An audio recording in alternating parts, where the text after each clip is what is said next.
mulai dari routingnya.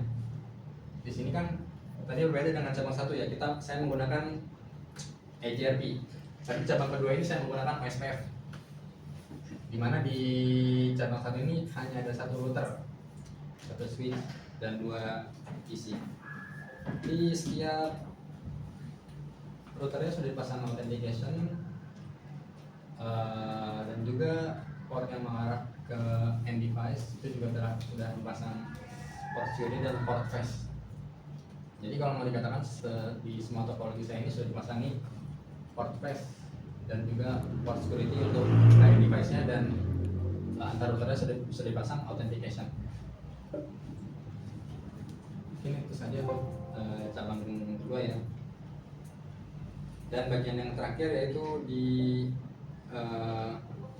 area keempat, isi di pusat, tinggal mengetikkan IP address-nya saja, IP address routernya.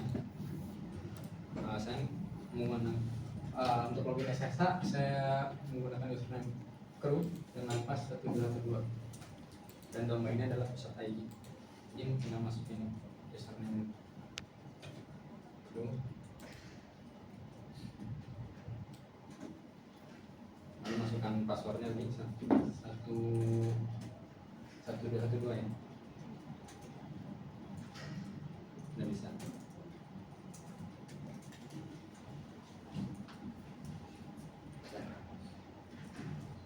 Mungkin ini saja topologi saya. Mungkin sekian. Tadi apa? Tadi saya bisanya SSH. Coba aja saya.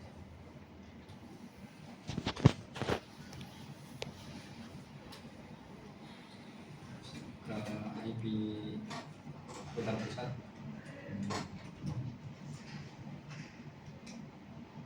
Dengan menggunakan username dan password yang sama ya.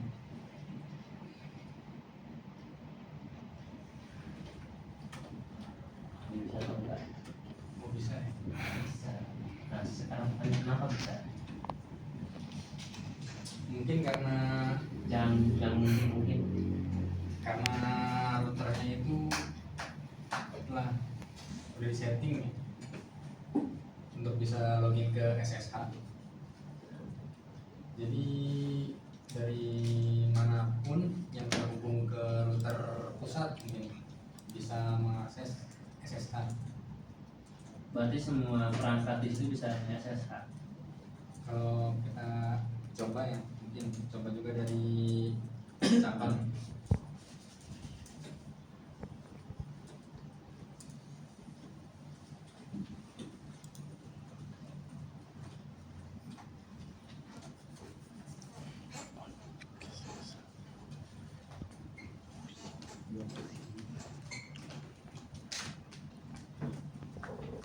Iya. Berarti selama si device ini terhubung dengan router pusat, dia bisa mengakses router pusat menggunakan SSH juga.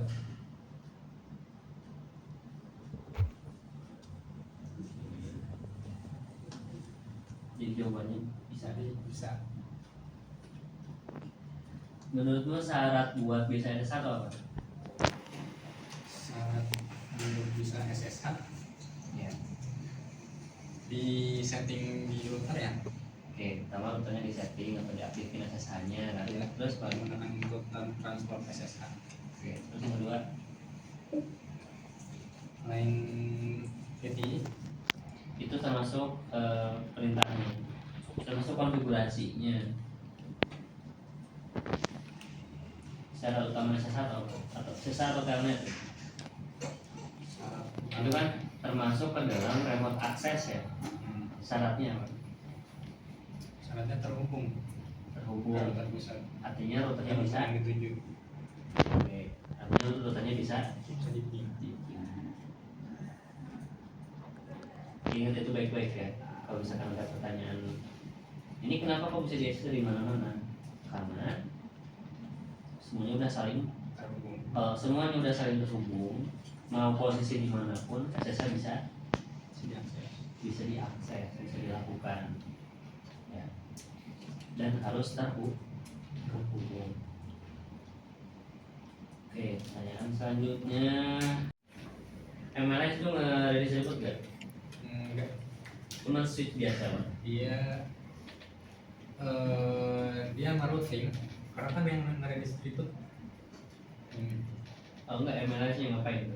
dia MLS Switch biasa atau ada? dia saya aktifkan fungsi layar 3 nya karena dia untuk menggunakan kilang. Jadi dia masuknya itu mungkin seperti router ya posisinya. Oh berarti laptop yang di atas tuh gateway-nya itu bukan router ya, tapi Gateway-nya adalah MLS. Gateway-nya adalah Coba cek. interface virtual Ya. yang ada di MLS. coba cek. Cek IP.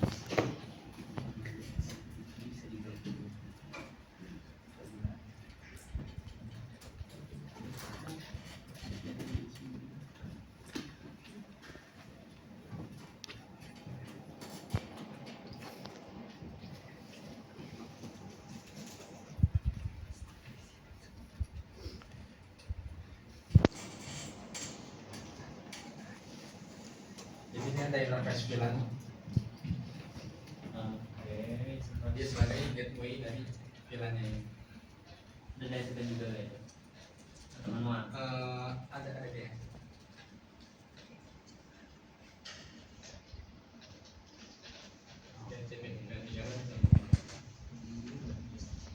Berarti antara switch MLS sama router itu networknya beda.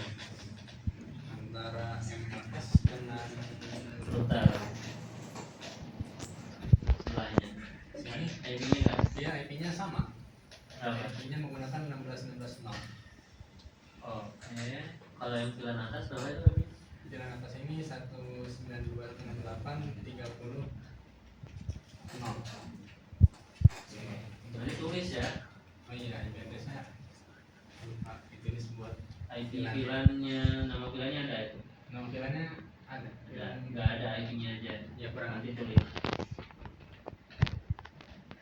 Oke. Berarti manajemen dari cabang di situ tuh pakainya MLS ya.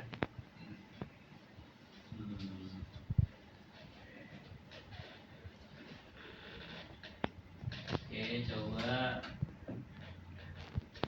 di situ dia router yang cabang apa tadi? Ruang satu yang hijau, yang 1, 3 atau yang yang bawah itu. Cek ada pinnya tuh.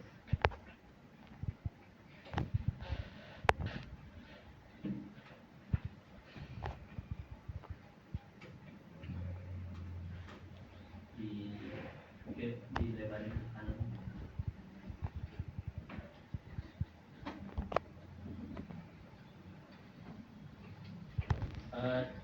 Show IP route AGRP.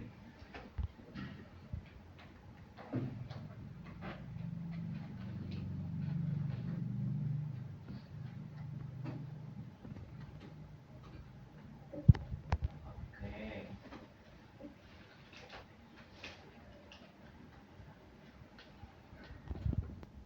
Kenapa di sini banyak DX? DX itu apa dan kenapa?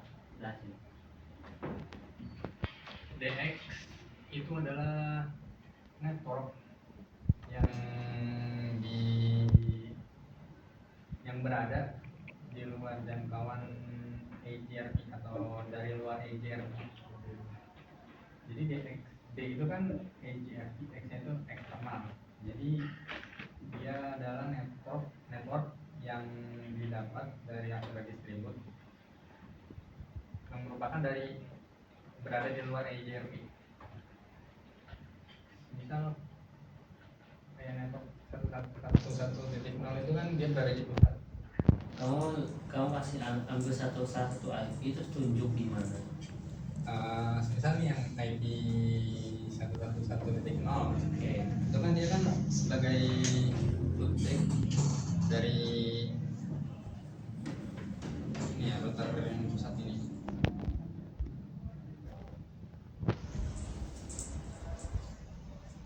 Jadi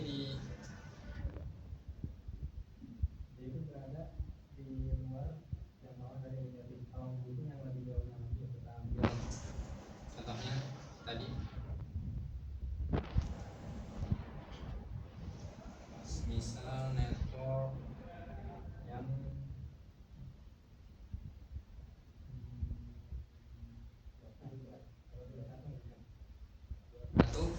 kita lihat di topologinya itu kan 21 itu kan berada di